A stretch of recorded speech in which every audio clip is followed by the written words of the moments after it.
अध्याय 10 सर्वनाश व्यापारी। फैंग हेंग ने अपना सर्वाइवल रेडियो चालू किया और पास के खिलाड़ियों को संदेश भेजा। 20 सर्वाइवल पॉइंट्स के बदले में अपोक्लिप्स मर्चेंट कैंप का स्थान चाहिए। अगर किसी को कुछ पता हो तो मुझे निजी संदेश भेजें। कुछ बिखरे हुए संदेश दिखने लगे। क्या बात है? 20 सर्वाइवल पॉइंट्स? बॉस बहुत अमीर लगते हैं। ये क्या मजाक है? 100 पॉइंट्स मेरे पास भी हैं। भाई, तुमने कहीं एक ही दिन में सारे ज़ॉम्बीज़ खत्म तो नहीं कर दिए? तुम क्या दिखावा कर रहे हो? अगर तुम 20 सर्वाइवल पॉइंट्स कमा लो तो मैं अपना सिर काटकर बॉल की तरह लात मारूंगा। 2 सर्वाइवल पॉइंट्स में एक बोतल पानी। तुम्हारे दिमाग में क्या चल रहा है? कोई बात नहीं, अगर पानी नहीं है, जंगल में एक नदी है, वहां से पानी पी लो। इसके बाद विषय पूरी तरह बदल गया। फैंग हेंग ने खिलाड़ियों की प्रतिक्रिया देखी और चुप हो गया। जैसे ही उसने रेडियो बंद करने की सोची, उसे एक निजी संदेश मिला। भाई, मुझे अपोक्लिप्स मर्चेंट का स्थान पता है, लेकिन पहले मुझे कुछ पॉइंट्स दे दो। फैंग हेंग ने उस खिलाड़ी का आईडी देखा, लुयू। उसने तुरंत सिस्टम के जरिए 20 सर्वाइवल पॉइंट्स ट्रांसफर कर दिए। लुयू ने जब फैंग हेंग से 20 सर्वाइवल पॉइंट्स मिले तो वह पहले थोड़ा हैरान हुआ। कोई इतना ताकतवर खिलाड़ी था जो बिना पलक झपकाए 20 पॉइंट्स ट्रांसफर कर सकता था? लुयू ने सोचा और जल्द ही समझ गया कि दूसरा पक्ष एक संगठित टीम से था। भाई, तुम तो बहुत सीधे साधे हो। अपोक्लिप्स मर्चेंट कैंप के कोऑर्डिनेट्स 2123229123 पर हैं। वहां बहुत सुरक्षित है। मैं अभी वहां से ही आया हूं। फैंग हेंग ने नक्शे पर देखा। जो कोऑर्डिनेट्स दिए गए थे वो अंधेरे में थे। दूरी ज्यादा नहीं थी, लगभग आधे घंटे में पहुंच सकता था। वो पहले वहां जाकर देखेगा। फैंग हेंग ज़ॉम्बीज़ के समूह में घुल मिलकर अपोक्लिप्स मर्चेंट कैंप की ओर बढ़ने लगा। 10 से ज्यादा ज़ॉम्बी क्लोन एक साथ थे और वे आसानी से साधारण ज़ॉम्बीज़ को कुचल सकते थे। अगर वे साधारण ज़ॉम्बीज़ से टकराते तो लकड़ी के भालों से उन्हें छलनी कर देते। अगर इस रास्ते में कोई साधारण खिलाड़ी मिल जाता तो वह सोचता कि उसने ज़ॉम्बीज़ का एक छोटा समूह देख लिया और दूर भाग जाता, मुसीबत मोल नहीं लेना चाहता। करीब आधे घंटे के बाद एक पहाड़ी पार करने के बाद फैंग हेंग रुक गया। उसे दिखा अपोक्लिप्स मर्चेंट कैंप।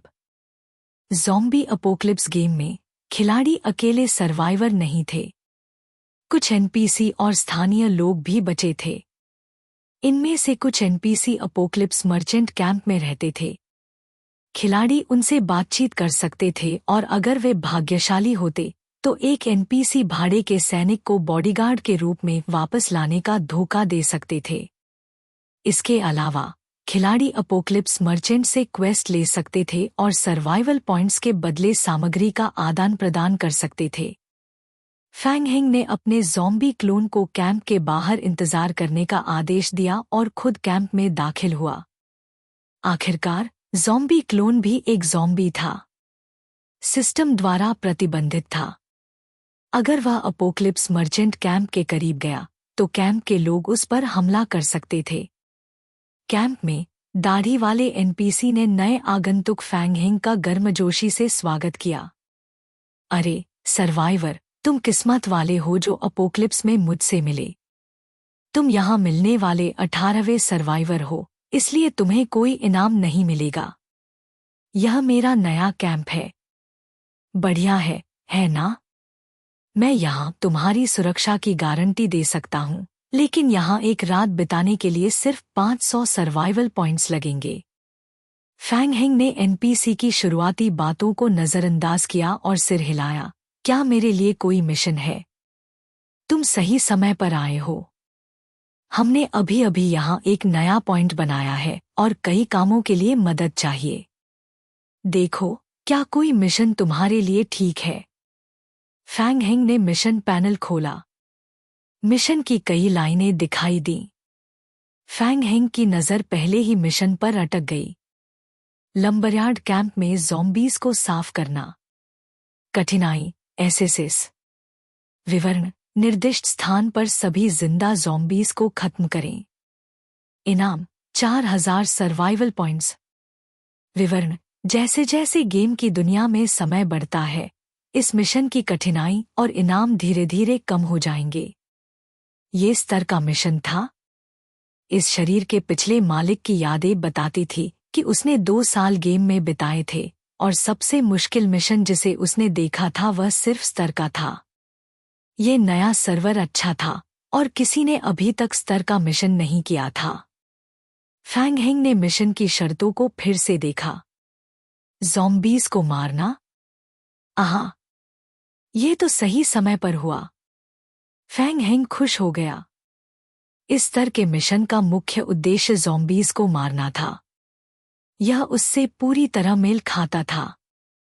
वह सर्वाइवल पॉइंट्स भी कमा सकता था और विकास क्रिस्टल के टुकड़े भी इकट्ठा कर सकता था। मैं ये मिशन लेता हूँ। ओह, ये तो बहुत चुनौतीपूर्ण मिशन है। नदी के पास एक लंबरयार्ड कैंप है, वहाँ बहुत सारे ज़ॉम्बीज़ हैं। अगर उन्हें रोका नहीं गया तो वे मेरे कैंप के लिए खतरा बन सकते हैं। मुझे चाहिए कि तुम लंबरयार्ड कैंप में सारे ज़ॉम्बीज़ को पूरी तरह खत्म कर दो। क्या तुम वाकई इस मिशन को लेना चाहते हो? तुम्हारे पास इसे पूरा करने के लिए 3 दिन हैं। हाँ, बहुत बढ़िया। देखो, ये पहली बार है जब हम मिले हैं। यह सुनिश्चित करने के लिए कि तुम इसे पूरा कर सको, मुझे एक जमा चाहिए। मुझे लगता है कि 167 सर्वाइवल पॉइंट्स ठीक रहेंगे। तुम सहमत होगे, है ना? चिंता मत करो, मिशन पूरा होने के बाद मैं जमा पूरी तरह से लौटा दूंगा। 167 पॉइंट्स, ये वही थे जो फैंग हेंग के पास बचे थे। फैंग हेंग जानता था कि यह गेम की सेटिंग्स में से एक थी। Hidden score. प्रत्येक खिलाड़ी के लिए गॉड्स के राजा ने एक प्रारंभिक हिडन स्कोर निर्धारित किया था। हर बार जब एक मिशन पूरा होता तो गॉड्स के राजा मिशन की कुल पूर्णता का आकलन करते और हिडन स्कोर को अपडेट करते। खिलाड़ी को उसके हिडन स्कोर से अधिक कठिनाई वाला मिशन मिलता तो अपोक्लिप्स मर्चेंट जमा लेने का प्रस्ताव रखता। जितनी अधिक कठिनाई होती उतनी अधिक जमा ली जाती। हालांकि जमा खिलाड़ी के सभी सर्वाइवल पॉइंट्स से ज्यादा नहीं होती। अगर मिशन असफल होता तो जमा वापस नहीं मिलती। सौदा मंजूर। सूचना: आपसे 167 सर्वाइवल पॉइंट्स काट लिए गए हैं। सूचना: आपने अपोक्लिप्स मर्चेंट वेटेल का मिशन स्वीकार किया है। आपको लंबरयार्ड कैंप में ज़ॉम्बी समूह को पूरी तरह खत्म करना है।